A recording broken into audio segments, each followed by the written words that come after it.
In the 14th century, under the laws of feudalism, the peasants or serfs occupied a plot of land which was owned by the lord of the manor. They were entitled to protection, justice, and the right to exploit certain plots to maintain their own subsistence, but the lords had full control, and if a tenant was evicted, they could not repeal. Serfs were also required to work on the lord's fields, in his mines and forests, and on his roads.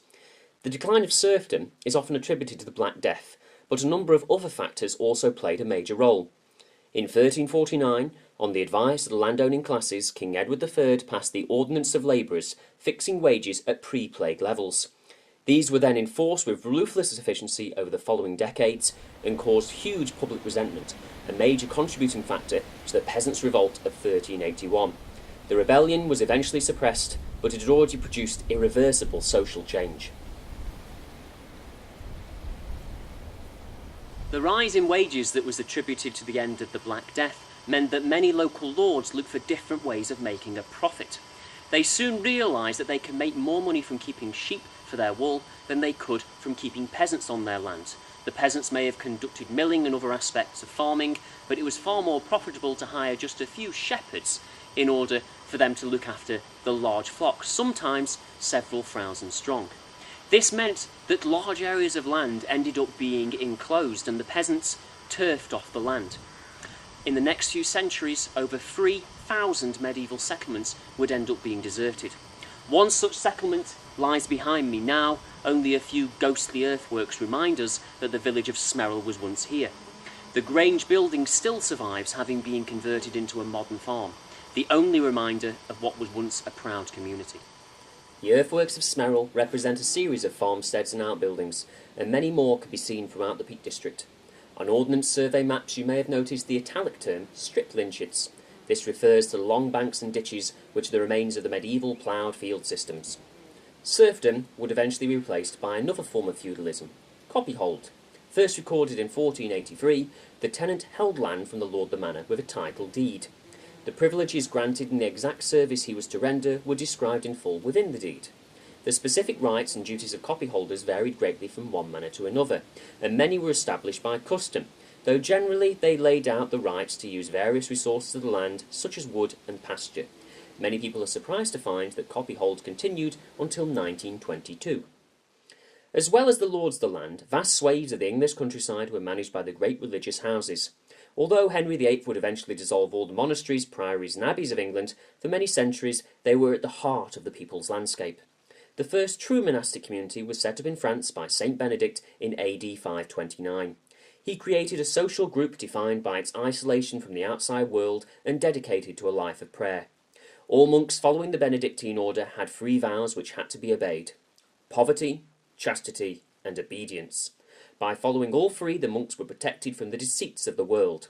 Mirroring the 3 vows, a monk's day was divided into 3 parts: prayer and services in the church, a period of reading, writing and meditation, and finally a third to labour. The manual labour was physically hard and draining. The diet was poor. The religious houses had little heat and sleep was broken throughout the night by services. The records show that about 12 years was all an average man could take, with a typical life expectancy of only 28 years for these early monks. After its humble beginnings, it did not take long for the Benedictine system to spread across the Channel, and before the end of the century, in AD 597, St. Augustine arrived in Kent. Once there, he managed to convert the pagan king Ethelbert to Christianity, and was given a small ancient building in Canterbury, which had belonged to a group of earlier Christians. After restoring the building into a suitable church, St. Augustine used it as his base for spreading Christianity throughout the country. Following Augustine's teachings over the next few centuries, the Augustinian order established over 200 communities in Britain. It was not long before other orders, which had grown up mostly due to disagreements with the way in which religious observation took place, also established themselves. One notable order, which was to become the most dominant in England, were the Cistercians, set up by Abbot Robert of Malsom, who was becoming increasingly unhappy at the licentious behaviour of the Benedictine monks. He split off with the determination to follow Benedictine rule faithfully, perhaps even to an extreme. Their base was Citeaux in France, and by 1128 they had crossed the Channel to found their abbey at Waverley in Surrey. The Cistercians refused to accept donations, except for the land which they were given to live on, and purposely located themselves as far away from civilization as possible. This, however, was easier said than done. Many of the abbeys could have theoretically been self-contained communities with fields for crops, watermills for grinding grain, and even mines for raw materials. But the outside world always had an influence. The head abbots, for example, still had to make pilgrimages and visits back to the Mother Church, and trade with local communities. It became a way of easing the harsh life of the monks. Ideas evolved, and the great abbeys developed into economic hubs trading in essential goods, especially wool, as far and wide as continental Europe. The abbeys themselves were all constructed by the monks to a common plan. A cruciform church was the focus, attached to wings of other buildings linking together around a central garden with a rectangular covered walkway called a cloister. As well as dormitories, there were kitchens, libraries and rooms for study, washing facilities and the chapter house, from where the running of the abbey was organised. In 1176, Bertram de Verden, a baron of the Exchequer who rose to prominence in the court of Henry II, was lord of the manor of Alton and granted land to the Cistercian order for the construction of an abbey. As with many wealthy lords in Britain, Bertram was concerned with not only how he was viewed in society, but also the fate of his soul. The granting of land and sponsorship of subsequent constructions was seen as an act of piety and undertaken by all those of a high status. From here in the churchyard of St Giles, you can see what must be the most impressive Cistercian abbey that still remains in the whole of the Peak District. Lying in its southwest corner near to the village of Alton, this is Croxton.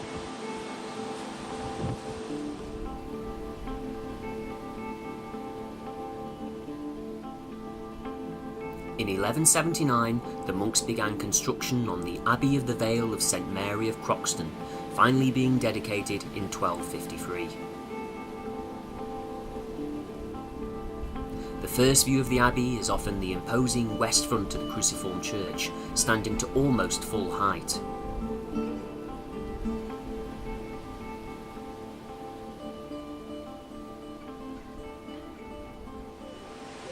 The church was laid out in the plan of a cross. Walking in through the western entrance, you entered the main body of the church, which was known as the nave. In the central part would have been the seating, where the lay brothers would have sat to take part in one of the 8 services which happened throughout the day. To either side of the nave were 2 transepts which ran the length of the church and allowed easy access and communication throughout its main body.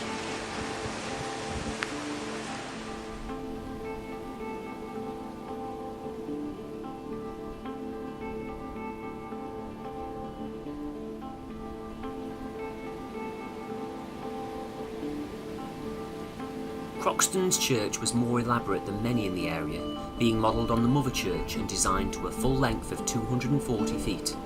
After the imposing western front, little now remains of great height on the eastern side. The high altar, the most important point in the church, has now gone, but amongst the church's elaborate surrounding chapels which radiate from this end are a series of tombs which once belonged to the abbots and patrons.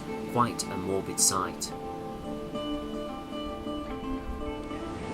The church was the spiritual heart of the abbey complex, but day-to-day life took place centred around the cloister, this large rectangular structure that you can see behind me. In the centre was an area known as a garth, what we would know today as a garden, which was mainly a large grassy area. Around it were 4 covered walkways. These allowed the monks access to all of the other domestic buildings, but also served as a place where during the day they could work and study, and also meditate and pray. Today, the ruins of the cloister have the same effect as the original structure, encouraging meditation and contemplation. From the cloister, a series of passages link to the other areas of the abbey complex. Leaving the cloisters, you enter the book room and the sacristy. This is where all of the abbey's important manuscripts and documents would have been stored, and in the sacristy all of the church's valuables, liturgical vessels and vestments would have been stored for use in special services within the church. A short passage then links to the abbey's most important room. Behind me you can see the remains of the chapter house. This lies beside the book room, and the sacristy was where, after the 8 a.m. morning mass, the abbot and his monks would gather together for their daily meeting. It began with a reading of a chapter from the Rules of St. Benedict, which is how the room gained its name in the first place, and would then be followed by news, obituaries, and the abbot would then split up the day-to-day running tasks of the abbey and allocate each monk with his duties. Because of its importance, the running of the abbey, its complex and its overall estate, it was the most richly decorated room in the entirety of the abbey. They had high vaulted ceilings, and the walls were richly and elegantly painted with the most beautiful designs. Travelling back to the cloister, we then linked the southern range. This housed the kitchens, refectory and warming room. The refectory is where the monks would have eaten, and the warming room was the only room in the abbey which was allowed to have a fire. Just imagine how cold the rest of the complex must have been during the long winter months. The modern farmhouse and its outbuildings now cover the site of the kitchen. Heading east, we then pass through a beautifully vaulted corridor. Above here would have been the monks' dormitories.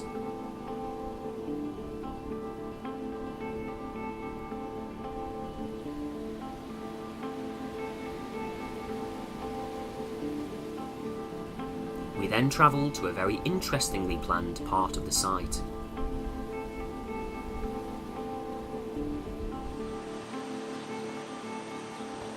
One of the most important rooms in the entire abbey complex was called the reredote, or as we would know it, the latrines. The monks understood that filthy conditions spread disease, so it was incredibly important for them to get waste away from the site as quickly as they could. Beside me is the long rectangular building that made up the main latrine block.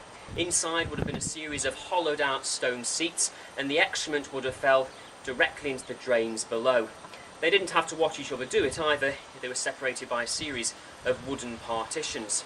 Below me you can see the remains of the main drain which travelled throughout the entire complex. You can clearly see the importance that the monks placed on their drains, as the architecture is really grand and very well constructed. In fact, so well made that today, over a millennia later, water is still carried in ducts throughout this site.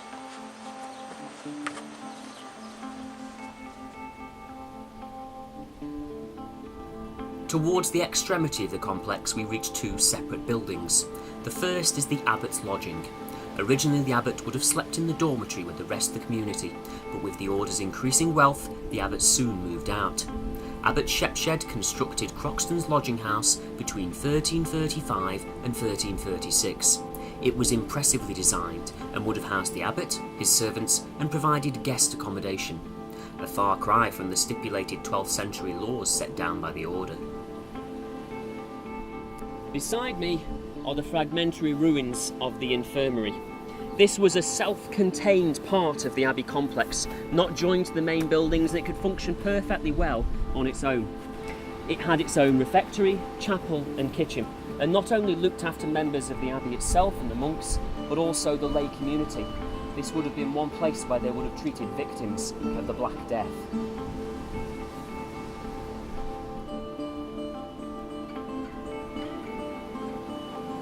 The life of a monk would certainly have been a tough one.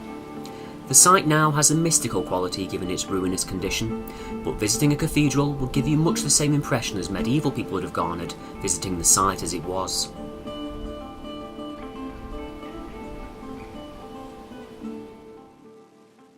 Two classes of monk would have lived in the abbey. The first, known as lay monks, were the secular members and were not bound by the strict rules of prayer. They were responsible for all the day-to-day tasks which enabled the abbey to function. The second were the choir monks, who dedicated all their time to prayer and learning. They were segregated for much of the time, even in church, with the lay monks worshipping in the west end of the nave and the choir monks to the east. Croxton's wealth was mainly drawn from sheep farming, supplying large quantities of wool to the foreign market. This meant that over the centuries the abbey developed both economically and in terms of its assets both at home and abroad. King John even donated land in Ireland to the monks in 1199. His connections to the abbey apparently go even deeper, for local legend says that his heart is buried here. Although the 13th century was a time of relative prosperity for the abbey, in the 14th century the monks began to suffer. Royal extractions for various wars, including a major campaign against Scotland, took away much wealth, and then calamities struck such as bad harvest, cattle disease, flooding, and of course the Black Death. It was not just happening at Croxton, but many other religious houses, especially the smaller ones which were hard hit by the events of the 14th century. As time ebbed on, it was not just natural events that brought about the downfall of the monastic system. Many of the great abbeys had become shockingly corrupt. The monks were, after all, in charge of large areas of land, tenants and local communities, and many used this power to not only threaten and bully, but to commit horrible deeds. One of the most corrupt local abbeys was Vale Royal near modern-day Winsford. Little now remains, with the foundations lying below a present-day golf course. At Vale Royal, the monks' relationships with tenants and neighbours was sometimes abysmal. The abbey was frequently mismanaged and discipline was so lax that there were logged reports with a constabulary of such serious crimes as an attempted murder.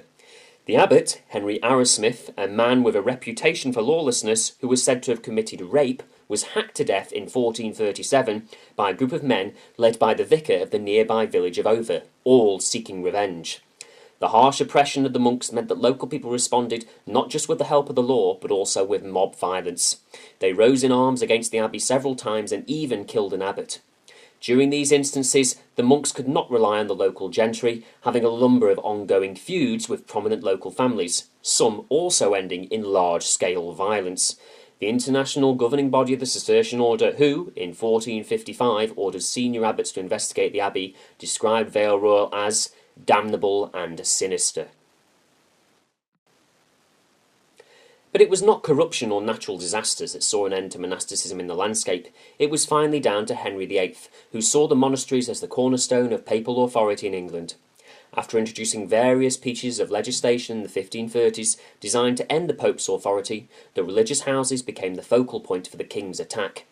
The policy of dissolution was influenced by various financial as well as religious reasons. By this time, Henry had spent the majority of funds in the treasury, and the abbeys were known to be the wealthiest institutions in the land. Public support was drummed up by Henry's advisers such as Thomas Cromwell, who spun the story that a great deal of wealth to the Pope went from the houses, whereas in truth little did. It was the individual abbeys themselves that were wealthy, having acquired large amounts of money over many centuries, mostly through individuals wanting to buy their way into heaven, with huge bequeathals often being the norm.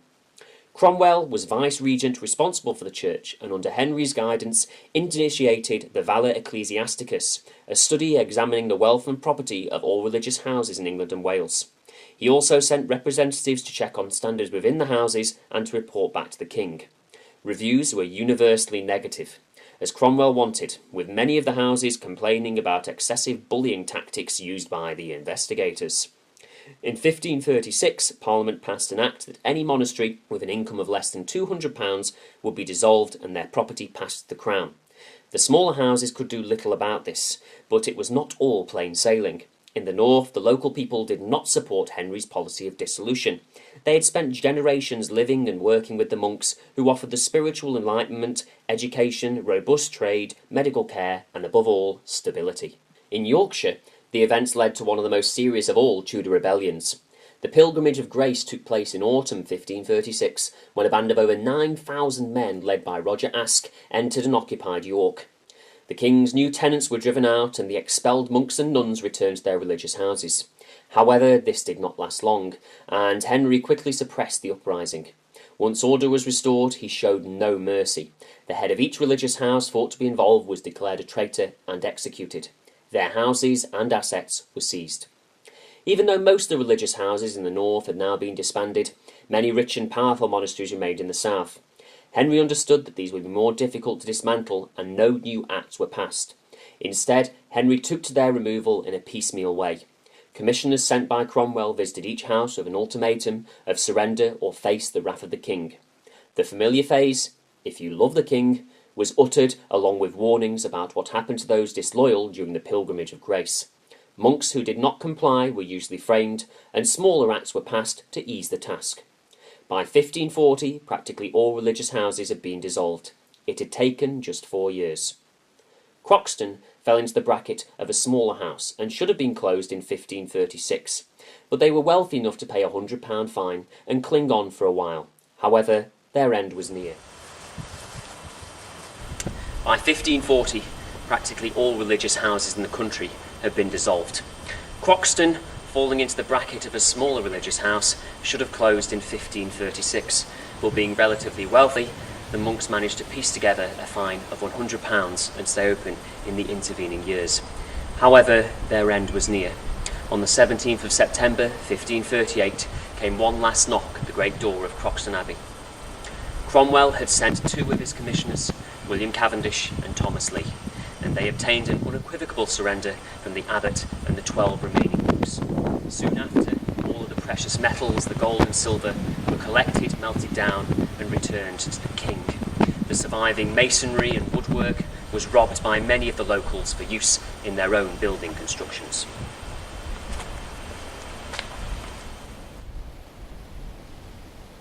A contemporary account from the Dissolution reads, "All things of price were spoiled, plucked away, or defaced to the uttermost. It seems that every person bent himself to filch or spoil what he could."